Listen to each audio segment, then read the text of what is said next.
Hello, welcome to SN study station. आज हम लोग आ चुके हैं कोडिंग डिकोडिंग के नए टॉपिक पे, जो कि है न्यू पैटर्न कोडिंग। नाम ही है न्यू पैटर्न, ठीक है। नया पैटर्न कोडिंग का लाया गया है। तो इसमें क्या चीजें होंगी, किस तरह के क्वेश्चन होंगे, इसको समझते हैं। देखिए, हाँ, क्वेश्चन जब समझेंगे तो चीजों को क्लियर कर लेंगे। अच्छा, देखिए, कोडिंग के क्वेश्चन हम लोग वन बाय वन करते जा रहे हैं। सब्स्टिट्यूशनल कोडिंग पढ़ा, बाइनरी कोडिंग पढ़ा, और इसके साथ साथ ये भी सीखते जा रहे हैं कि कौन सा कोडिंग है, पहले ये भी तो जानना जरूरी है। ऐसा नहीं कि कोई भी क्वेश्चन आया तो अपने मन से सोच लें अच्छा इसमें सब्स्टिट्यूशनल है, इसमें न्यू पैटर्न है। नहीं, ये भी चीजें सीखनी होंगी कि कौन से टाइप का क्वेश्चन है, उसको पहचानना कैसे है, तभी तो उसकी वाली ट्रिक लगाएंगे ना। तो देखिए, न्यू पैटर्न में क्या चीजें हैं। सबसे पहले आपको बेसिक कंसेप्ट दिया गया है कि इसमें जो भी नंबर्स की कोडिंग, जो भी वर्ड्स, नंबर्स, जो कुछ भी दिए जाते हैं, उनकी जो कोडिंग की जाती है वो तीन चीजों के बेसिस पर की जाती है। या तो लेटर्स के बेस, या नंबर्स, या सिंबल्स, या तीनों को भी ले सकते हैं, या इसमें से कोई दो को भी ले सकते हैं, ठीक है। तो जैसे कि बेसिक वर्ड है, तो बेसिक कुछ लिख दिया गया, बेसिक को लिख दिया गया कि A2, ठीक है। कंसेप्ट को लिख दिया गया O3, ठीक। तो कुछ ना कुछ इसमें कोडिंग की गई है। नंबर मतलब कि लेटर की कोडिंग है और नंबर की कोडिंग है, दोनों की कोडिंग की गई है, ठीक। तो आपको तीन तरह की कोडिंग मिल सकती है, लेटर, नंबर और सिंबल की, ठीक है। तो किस तरह से क्या चीजें होंगी, किस तरह से किसकी कोडिंग की जाएगी, इस चीज को हमें समझना है, ठीक है। अच्छा, देखिए, यहाँ पे आपके सामने कुछ पॉसिबल लॉजिक्स हैं लेटर्स के लिए। इसका मतलब क्या है कि लेटर्स की कोडिंग किस किस तरह से की जा सकती है।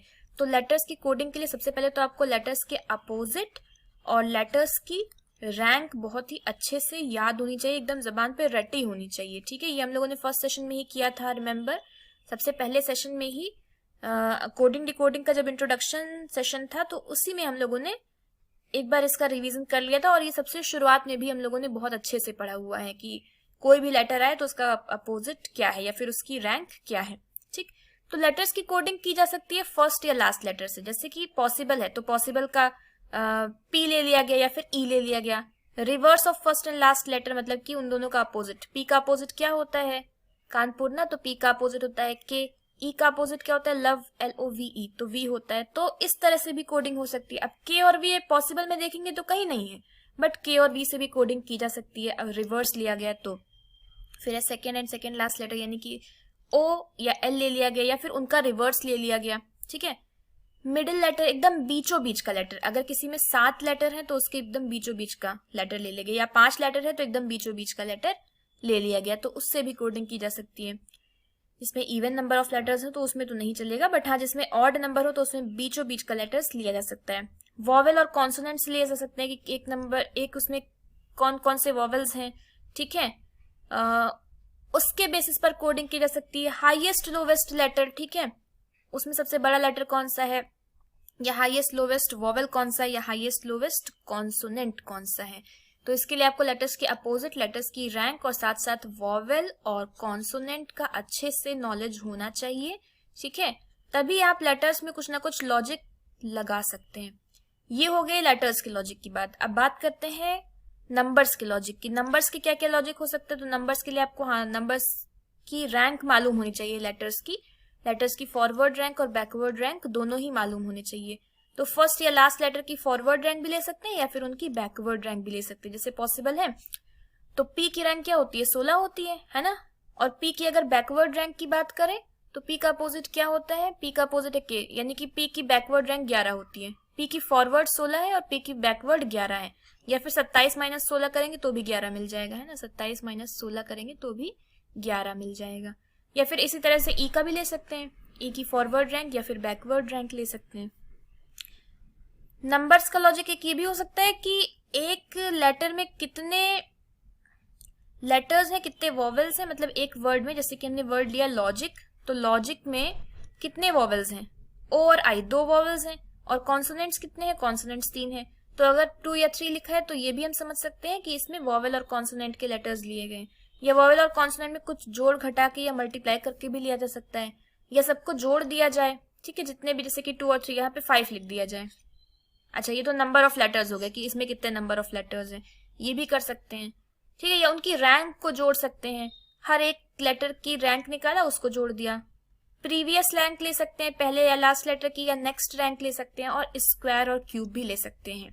ठीक है, जैसे कि इसमें 5 लेटर्स हैं तो यहाँ पे लिख दिया 25। ठीक है, तो क्या हो गया, नंबर ऑफ लेटर्स 5 थे, इसका स्क्वायर 25। 4 के लिए करेंगे तो क्या हो जाएगा 9, नंबर ऑफ लेटर्स 3 थे, 3 का स्क्वायर 9। क्यूब भी ले सकते हैं। तो ये हो गए पॉसिबल लॉजिक फॉर नंबर्स। इसको अच्छे से नोट कर लीजिए, लेटर्स के भी लॉजिक को और नंबर्स के भी लॉजिक को। और सिंबल की बात करते हैं, तीसरी चीज सिंबल की आती है, तो सिंबल में बहुत कम लॉजिक होता है, ज्यादा कुछ नहीं है इसमें। फर्स्ट एंड लास्ट लेटर से कोई सिंबल कर दिया गया, या वॉवेल से कर दिया, या कॉन्सोनेंट से कर दिया, या फिर नंबर ऑफ वॉवेल या कॉन्सोनेंट कितने हैं, टोटल नंबर ऑफ लेटर्स कितने हैं, या total number of letters even odd prime करके ले लिया गया। तो सिंबल में ज्यादा कुछ नहीं होता है, बस आपको जो ध्यान देना है वो लेटर्स के लॉजिक पे ध्यान देना है और नंबर्स के लॉजिक पे ध्यान देना है। इन दोनों का बहुत इंपॉर्टेंट लॉजिक है। ठीक है, तो इन पर ध्यान देना है, क्योंकि आपके सामने जो सवाल आएगा उसकी कोडिंग किस तरह से की गई, हर एक लेटर की कोडिंग मतलब की जाएगी, पैटर्न सेम होगा बट हर एक लेटर का कोड अलग होगा, हर एक लेटर, हर एक वर्ड अलग दिया जाएगा उसमें। ठीक है, कोई कॉमन वर्ड नहीं मिलेगा। जैसे कि हम लोग क्वेश्चन से शुरू करते हैं तो आई थिंक की चीजें क्लियर होंगी, बट ये नोट्स जरूर बना लेना आप लोग। ओके, तो फर्स्ट क्वेश्चन आपकी स्क्रीन पर देखिए, यहाँ पे एक क्वेश्चन आ चुका है पहला। इसको कैसे करना है, क्या चीजें हैं इसमें, क्या चीजें हो रही हैं, देखिए। अच्छा, सब्स्टिट्यूशनल कोडिंग में क्या होता है कि आपको कोई ना कोई वर्ड्स कॉमन मिल जाते हैं, जैसे कि थिंक प्रॉपरली, वर्क नीटली, इसमें 4 वर्ड्स हैं। ठीक है, तो आप देखेंगे तो ये चारों ही किसी भी लाइन में नहीं आ रहे हैं। Study hard, dream big, Saurav always with you, Alka helps students positively, कोई भी सिंगल वर्ड किसी भी जगह पर कॉमन नहीं मिल रहा है। इसी को बोलते हैं न्यू पैटर्न कोडिंग। ठीक है, क्या बोलेंगे इसे, न्यू पैटर्न कोडिंग बोलेंगे इसे। ठीक है, सब्स्टिट्यूशनल कोडिंग होती तो फिर कॉमन मिलता, उससे हम पहचानते कि ये सब्स्टिट्यूशनल कोडिंग है। न्यू पैटर्न में क्या है, कोई भी सिंगल वर्ड आपको कॉमन नहीं मिल रहा है, हर एक वर्ड की कोडिंग की गई है। ठीक है, तो अगर हम पहली लाइन देखेंगे, थिंक प्रॉपरली, वर्क नीटली, और इधर 4 कोड्स आपके सामने है। अच्छा, तीनों चीज का कॉम्बिनेशन है, सिंबल भी है, नंबर भी है और लेटर भी है। अगर हम लेटर को देखें तो यहाँ पे वाई है, यहाँ वाई है, यहाँ पे के है, यहाँ पे के है। ठीक, और अगर आप ध्यान से देखें तो यहाँ के है, यहाँ के है, यहाँ वाई है, यहाँ, यानी कि जो अल्फाबेट लिए गए हैं, जो लेटर्स लिए गए हैं, वो लास्ट लेटर लिए गए हैं। लेटर का लॉजिक क्या है, लास्ट लेटर। एक तो हमें लॉजिक मिल गया कि लेटर में लास्ट लेटर लिए गए हैं। ठीक, नंबर का लॉजिक चेक करते हैं, के वाले हैं, यहाँ पे के 10 है, यहाँ पे के 8 है, तो यानी कि थिंक और वर्क का कोड है। अब कौन सा थिंक का है, कौन सा वर्क का है, तो थिंक की अगर हम बात करते हैं, एक का कोड लिख लेते हैं तो आसानी हो जाएगी। थिंक की अगर हम बात करेंगे तो थिंक का कोड या के10 होगा या के8 होगा, वर्क का कोड भी या के10 होगा या फिर के8 होगा। तो अगर आप देखें, थिंक में 5 लेटर है, वर्क में 4 है, तो मिल गया ना लॉजिक। नंबर का लॉजिक क्या है, जिसमें 4 लेटर है 4 × 2 8, जिसमें 5 लेटर है 5 × 2 10। तो नंबर का लॉजिक ये किया गया है कि नंबर ऑफ लेटर्स जिसमें जितने हैं उसे 2 से मल्टीप्लाई कर दिया गया है, ये नंबर का लॉजिक हो गया। ठीक है, लेटर का लॉजिक हो गया कि लास्ट लेटर लिया गया, और नंबर का लॉजिक कि नंबर ऑफ लेटर्स जितने हैं उसमें 2 से मल्टीप्लाई कर दिया गया है। सिंबल का लॉजिक क्या है, सिंबल का लॉजिक अगर हम देखेंगे तो अच्छा, थिंक का कोड क्या है, थिंक का कोड है @K10। ठीक, और वर्क का कोड क्या है, वर्क का कोड है $K8। ठीक, तो @ है और एंड है, @ और क्वेश्चन मार्क और कहीं आया है क्या, हाँ क्वेश्चन मार्क यहाँ पे आया है। ठीक है, तो क्वेश्चन मार्क यहाँ पे आया है, इसका मतलब कि H8, यानी कि जिसमें 4 लेटर हैं और लास्ट लेटर H है, तो विद का कोड है $H8, तो यानी कि ये W से स्टार्ट हुआ है और ये भी वर्क भी W से स्टार्ट हुआ है ना। तो जो सिंबल का लॉजिक है वो क्या है कि फर्स्ट लेटर लॉजिक है सिंबल का, फर्स्ट लेटर जहां पे जो है उसके हिसाब से किया गया है। ठीक, ये हो गया।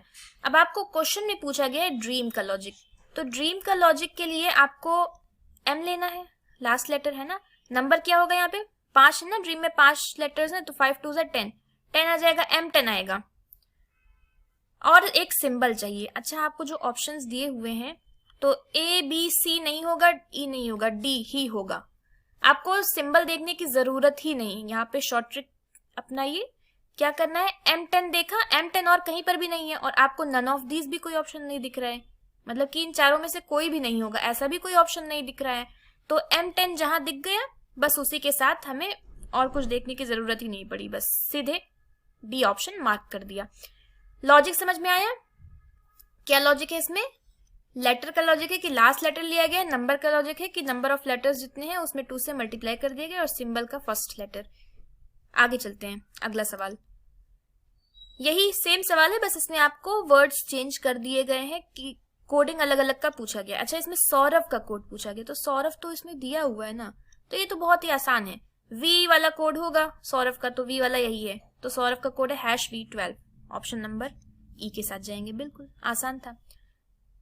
इससे पहले सवाल में क्या था कि ड्रीम का कोड पूछा गया था, ड्रीम उसमें कहीं भी नहीं था, यहाँ पे सौरभ कोड है, सौरभ इसमें दिया हुआ है। आगे चलते हैं। पूछा गया है कि कोड ऑफ एक्सक्लेमेटरी मार्क है, फिर वाई है, फिर 12 है, ठीक है। तो इसका कोड पूछा गया है, वाई और 12 है, यानी कि जो भी लेटर होगा उसके लास्ट में वाई आएगा, तो ये तो नहीं होगा, ये नहीं होगा, ये नहीं होगा, ठीक। और 12 कैसे है, उसमें 6 लेटर्स होंगे, तो नीटली हो जाएगा। प्रॉपरली में 8 लेटर्स हो रहे हैं, 8 दूनी 16, 16 नहीं है ना यहाँ पे, तो नीटली हो जाएगा, बस और कुछ देखना ही नहीं है, सिंपल। आगे नेक्स्ट क्वेश्चन ये है, हैश किसे डिनोट कर रहा है, हैश कहाँ कहाँ पर है चेक कर ले। तो हैश सबसे पहले दिया हुआ है, यहाँ पर दिया है, ठीक है, यहाँ पर दिया है और यहाँ पर है। तो अगर दूसरी लाइन की बात करें तो ये है Y10, वाई किसके लास्ट में आ रहा है, स्टडी के लास्ट में, ये स्टडी का है। तीसरी लाइन की बात करें तो V12 ये सौरभ का है, और इसमें भी स्टूडेंट्स, मतलब कि S से जो वर्ड शुरू हो रहे हैं वो हैश को डिनोट कर रहे हैं, तो ये हो जाएगा ऑप्शन नंबर बी के साथ जाएंगे। और एक लास्ट सवाल बस रह गया है, देख लेते हैं। इसमें देखिए क्या हो रहा है, कोड किसका पूछा गया है, यू का कोड पूछा गया। यू तो यहाँ पे दिया ही हुआ है ना, तो यू यानी कि लास्ट में यू है, तो यू वाला ये वाला कोड हो गया, कौन सा है, बी के साथ जाएंगे, बस सिंपल। अगर नहीं भी दिया होता तो हम इसका कोड निकाल भी सकते हैं, यानी कि इसमें यू आएगा, इसमें 3 लेटर है तो 3 to the 6 आएगा, और कोई ना कोई सिंबल मिलेगा ही हमें, है ना। वाई से स्टार्ट होने वाले वर्ड्स में कॉपीराइट सिर्फ यहीं पर दिया है, अच्छा ठीक है। तो वाई से और कोई वर्ड स्टार्ट भी नहीं हो रहा है, जब भी हमें निकालना होगा तो इस तरह से निकाल लेंगे, और बाकी हमें यहाँ पे दिया ही था, तो फिर इस तरह से ये सॉल्व हो गया। तो ये इंट्रोडक्टरी सेशन था न्यू पैटर्न का। अभी इसके आगे बहुत सारे सवाल होंगे, बहुत सारे लॉजिक आपको सीखने को भी मिलेंगे, तो जुड़े रहना है आपको, ठीक है। ये क्वेश्चन करना है, देखिए ये अलग तरह का क्वेश्चन आ गया, आपको इसमें लॉजिक ढूंढना है, क्या लॉजिक लग रहा है, ठीक है। फिर क्वेश्चन का आंसर करना है, एक और है ये वाला, ये दोनों करना है। Okay so thank you so much. And अभी न्यू पैटर्न कोडिंग ही हम लोग आगे कंटिन्यू करेंगे नेक्स्ट सेशंस में। ओके